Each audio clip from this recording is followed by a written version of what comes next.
Македонците во Бугарија се револтирани по изјавите на потпредседателката Елјана Јотова среде Охрид, која и покрај 16-те пресуди на Судот за човекови права во Страсбург и бројните извештаи на Стејт департментот на САД, продолжува да го негира постоењето на македонци во Бугарија. Првиот човек на ОМО Илинден Пирин, Организацијата на македонците во Бугарија, смета дека ставовите на Јотова се срамни.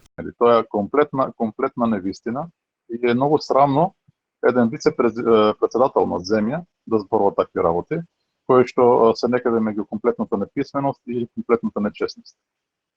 Но тоа е навистина изразува бугарската политика, таа не изразува своја собствена ограниченост, таа изразува бугарската политика спрема Македонија.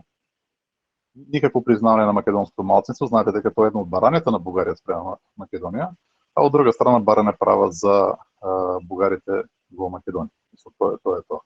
Македонците во Бугарија се разочарани од потезите на македонските власти. Стојков реагира дека за разлика од Бугарија, која отвори 2 културни центра во Македонија, во Бугарија има само еден македонскиот културен центар, кој последниве години постои само формално. Вината за ова Стојков ја лоцира во сервилноста на македонската влада и стравот од бугарското вето. Па видите, од времето кога беше председател на тој клуб Стефан Влахов Мицов, пред да биде избрекан практично од Бугарија, тој работеше.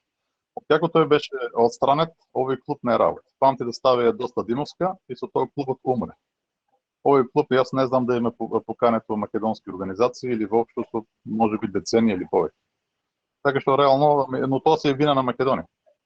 Под притисок на Бугарија, тоа е моето мислење, владите на Македонија решија да не ја дразнат Бугарија и практично Македонија да има културен центар, ама кој што е само формален, не врши ништо.